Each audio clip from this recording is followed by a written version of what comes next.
All right, we've been hanging sheetrock a couple days. I'm gonna give you guys a challenge. You asked for it, I'm gonna give it to you. Paul, Jordan, you guys got some experience. Rad now has some experience, past couple days helping. We're gonna see who can screw off the best. All right. Yeah. You ready? Yeah. So what I set up here is you got 5 rows, 3 per row, 15 screws total. Unless you miss, then you gotta make sure it's right. Okay. And Jordan, don't think you're gonna get a skip out on this. I got a spot specifically for you. I'm ready. Let's do it. All right, guys, you ready? Ready? 3, 2, 1, go! Oh, Jordan's in the early lead. Rad had a miss. Uh-oh. Oh, miss. Dang it. No, that wasn't a miss. Ooh, look at Jordan go. Gosh. He's keeping the lead, but Rad's on his tail. Hey, Jordan, you only need to be 3, buddy. You don't need that one. You don't need that top one. There's 3 in the middle. I know, I'm just trying to give you guys help.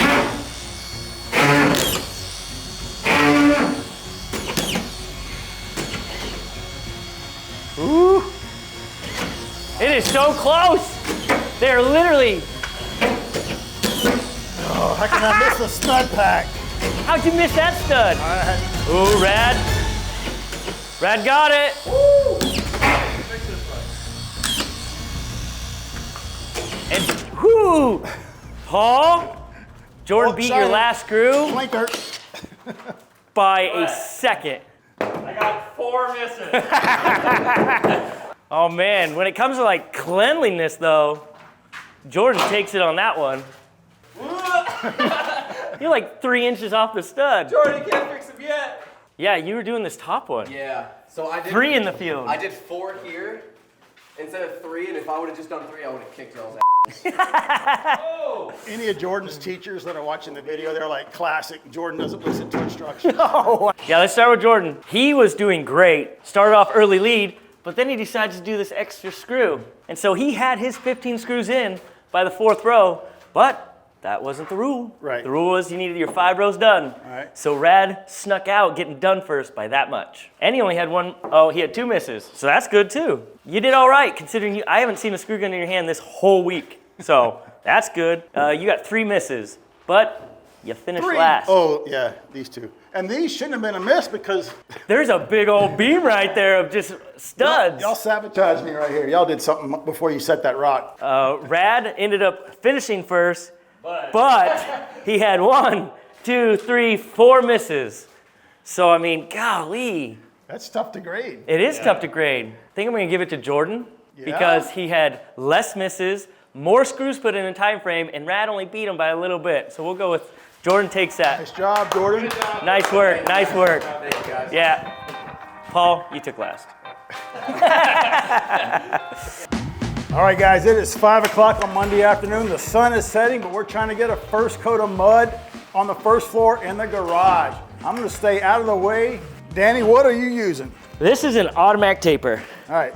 What it does, you fill this tube with mud. It's got a plunger with a cable, and as you fill it up, and then the wheels on the end, you put those on the wall. As they spin, it brings the mud tape simultaneously onto the wall. As you can see, mud tape, one pass. And so you're empty, so now you hooked it on the pump down here? Yep, It's like there's an S. we call this a snorkel. The snorkel, there We you go. put it on there, and we just pump it up. Now, how much does this weigh when it's full of mud? With Probably the heavyweight pretty heavy. stuff, probably about 20 pounds. All right. It's not too bad. All right, so you can do this long horizontal one behind you. You got 2 of them, right? Yep. Now that would take me probably 15, 20 minutes doing it by hand. Let's see what it takes you. Probably 15, 20 seconds.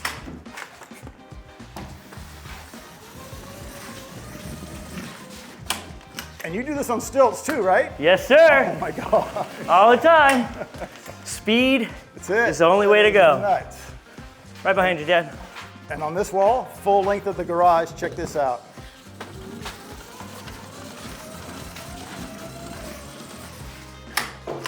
And then you're cutting the tape also when you pull back with your left hand.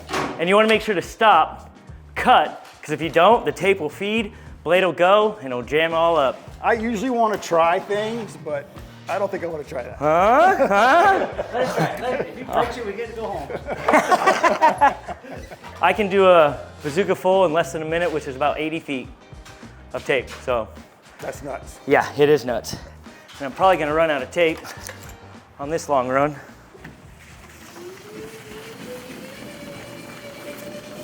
Oh! Indo! Where you go? Did you shout out? Endo? That's what you shout out, yep. Is that Endo right there? I heard my name. You know what, since I ran out, I need a little help. I've been watching you, but I still have no idea. You got what that to do. cursor wheel on the end. Cover, there you go, and put your index finger right there. See how that works, the cursor wheel? That'll help keep. wheel. Yep. Go ahead, push it all the way. Yep, just like that. You gotta hold it like that. I don't know. Come It's on, like put it on the joint. Now what? And I do this? You can. If it starts falling, use it, but you don't need to. And do I need to be level like this? No, but if you feel Better for comfortable a doing beginner? that. All right. Yeah, go ahead. There you go. Now stop. Oh, cut. Pull it to you. Oh! That's cool. That was pretty good. That is cool. Yeah, not too shabby. That is cool. But man, overhead on that ceiling upstairs, that had to be insane. Sometimes I mean, it not gets, for you guys, but it gets pretty challenging. Yeah? Like something like this.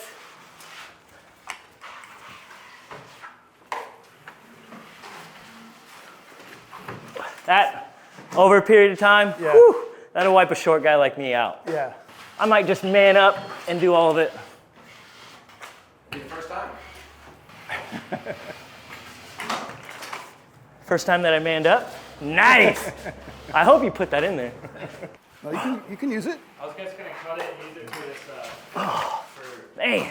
Oh, I guess that'd be lame. Through the window, and Step out. Yeah, he the already guy was like, well, my mom could have did it, Alan. Yeah. And Dad's like, oh, I guess I can't use it.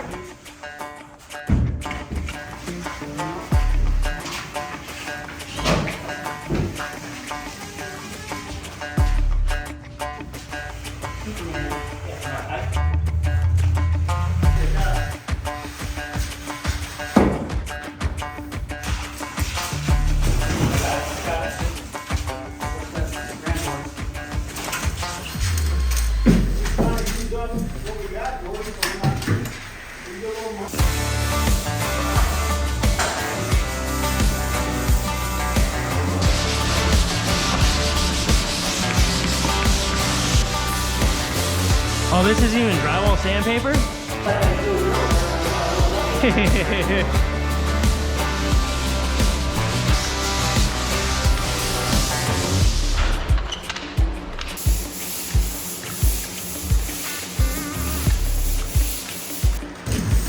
First time for everything again. Easy, easy.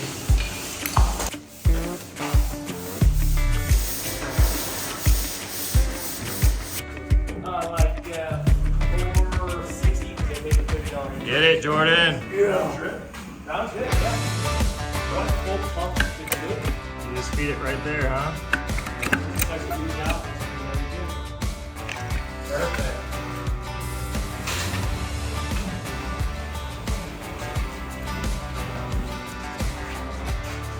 Thing's a game changer.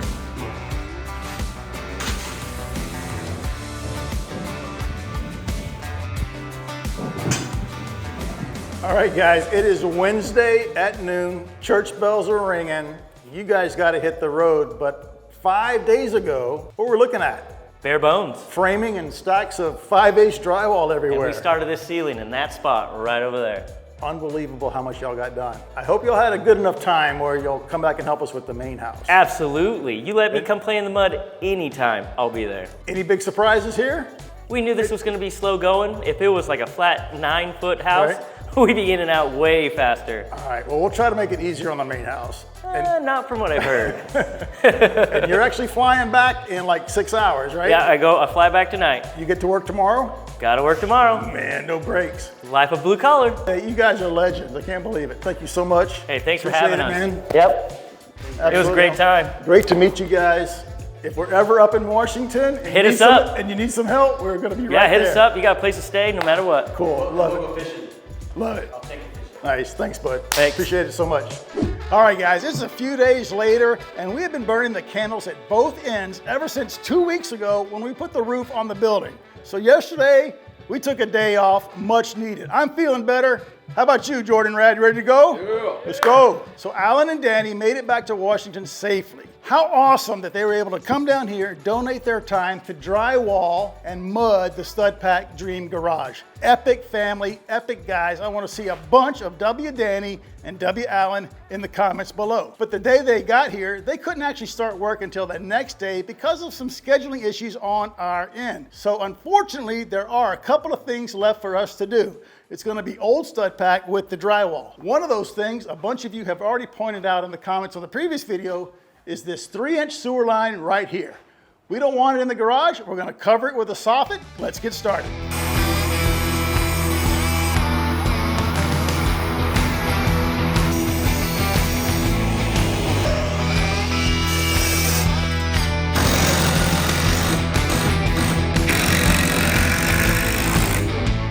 Guys, we are almost ready to put up our soffit drywall on these 2 blocks. But before we do that, we have to get inside here because there's a pretty important detail.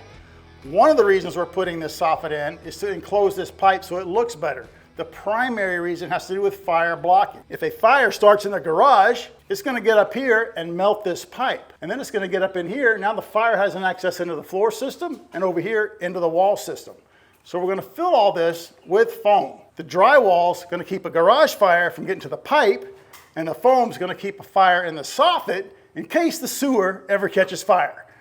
Let's fill this in, Jordan, and we can put your soffit in. Oh, that's working pretty good. That's it. We're out. Dang it. Every time. We're out, Rad. All right. All right, gang. Back in business. $15.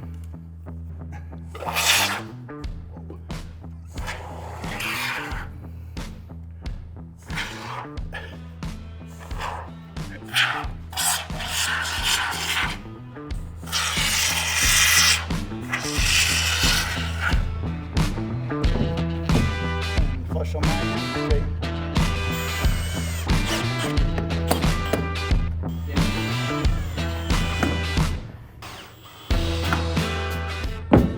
Wow, look at that. Love this 5/8. Totally square, and we haven't even put screws in there yet. We don't even need them. We'll put them. All right, guys, soffit's coming out amazing. All we have is this little end cap. Got it all glued up. We already put it in once, but the camera failed, so we got to redo the shot. That's why there's glue on the wall right there. Perfect. So the drywall's sitting against here and here, staying flat, and while that glue dries, we'll be good to go. We can probably let go. Yep. And it's going to stay, but we will put a couple of screws right here into this end. One more and go finish that side. You may be asking yourself, dude, why are you cutting a hole in that nice drywall? Well, we wanted the soffit to look like a design feature, not something we added just to cover up the pipe. That's why it's so big. So we're going to put some lights in here. It's going to look awesome. So we had the forethought to pull power off that receptacle under me. And here's the cable right here. I say that hesitantly because it doesn't want to come out. Where's the cable? Oh, I know what I did. That's it. Yeah. Oh, there. Man, I didn't know what I was doing. I knew that was it, but it's a lot longer than I remember. All right, we'll put that little block back, fire tape that, and then we can grab this wire when we drill our holes to put in our lights. All right, guys, that soffit's all done. Looks great, but now that stairway needs some love. I got my old pan, my old blade. Not as exciting as the bazooka and those Pro Tools, but it'll get the job done. Let's get started. Yeah.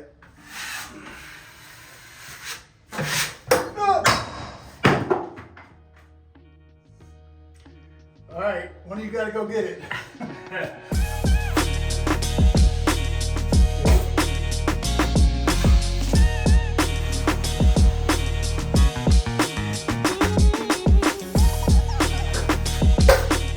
All right, guys, that stairway is done as far as I could go today. One more coat on the corners tomorrow, and it's all done. But this garage, it needs a whole nother coat everywhere. So I'm going to start right over there on the soffit we just built.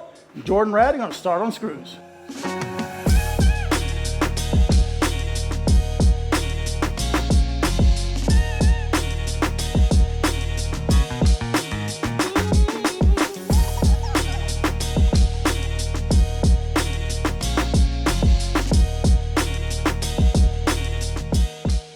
What is this, origami? What are you doing? Yep.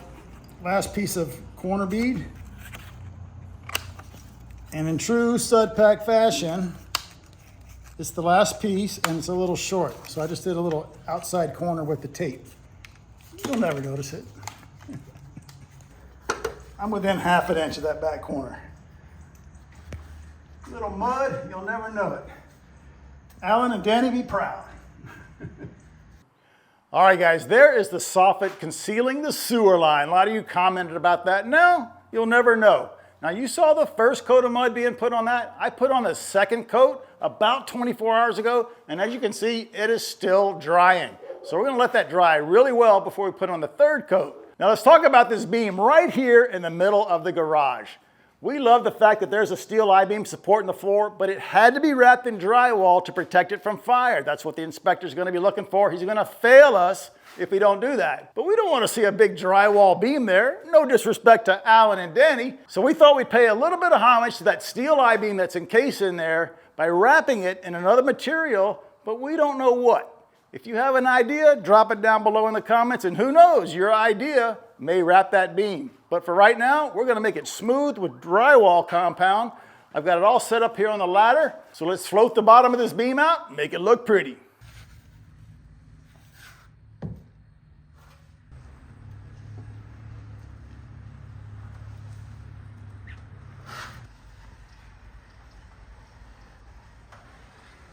All right, guys, the beam's all done. While that dries, this inside corner, well, all of them need a little bit of love. I think they have 2 coats. We want to put a third one on there so this garage looks great. Now, Danny and Alan had all those Pro Tools, but they took them back to Washington with them. So we're going to use what most of you have, and probably 99% of people out there have: a pan and a knife, or a hawk and a knife. Down here in Texas, we're pans, baby. So let me show you the way I started out. I put some here, and then I put some here. And then I spend the next hour trying to get that knife mark out of there. Can you see that? So when I drag it here, I gouge it there. And when I drag it here, I gouge it there. So let me clean it off and I'll show you how we do it. To me, it starts with the blade and how you get the mud from the pan on the blade onto the wall. You might be tempted just to get some on your blade like that and bring it to the wall, but that's not gonna work because it's gonna come off the edges. Here's a better way. Get some just on the corner of your blade. So this corner right here, this edge of the blade where my thumb is, it's going to be against the wall. I'm going to flip it around. Look at that, it didn't spill a drop. So now we're going to let that dry overnight, come back tomorrow and do this side. And now the left-hand side of the blade is going to be riding against this drywall compound, which is hard as a rock because it's the next day, and you'll get a nice inside corner. So this is a 2-day process. Day 1, you're going to put compound on this wall. Then you're going to put it here, then you're going to put it here. That way your corners aren't interfering with each other. Let me show you what I'm talking about.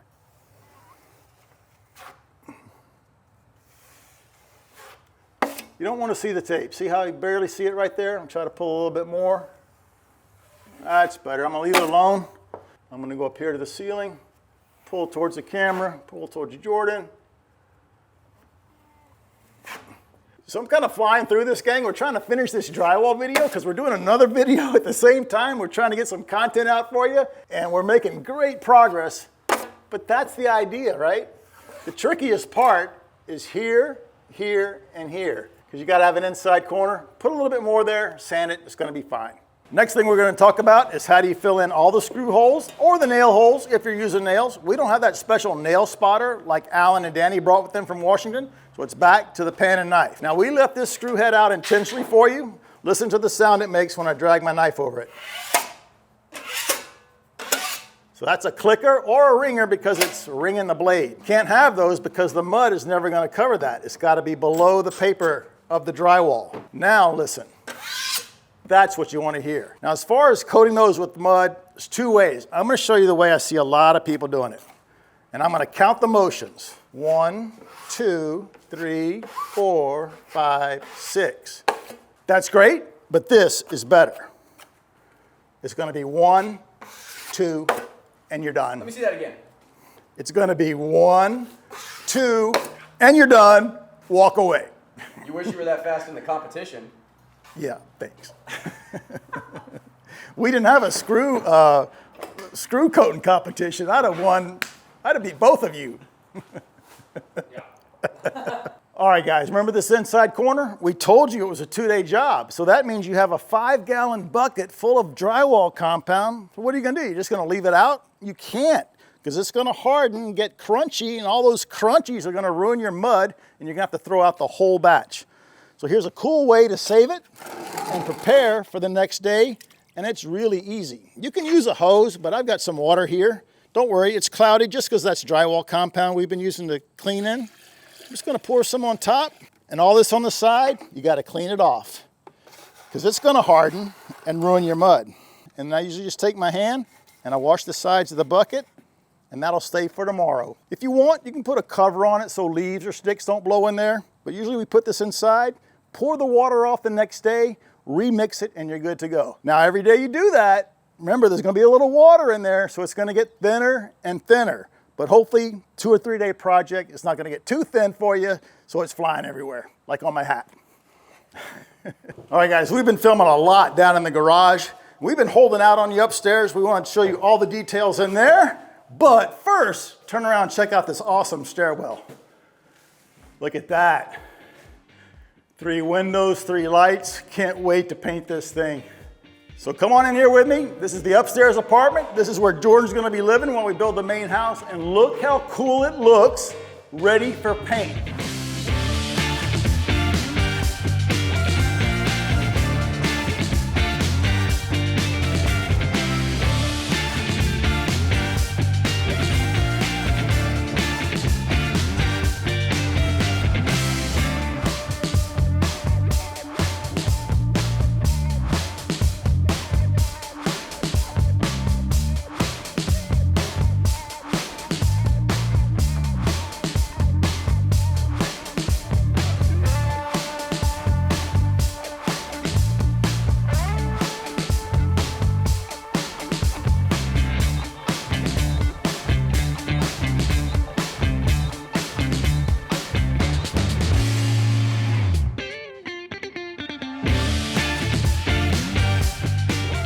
There are a lot of details in here that we've all been working on for months that you really can't see how cool they look until the drywall is up. We got 2 slot diffusers, one here over the kitchen, one way in the corner. We have 4 access panels, push to open, those are gonna look great. And we have an LED ledge on both sides.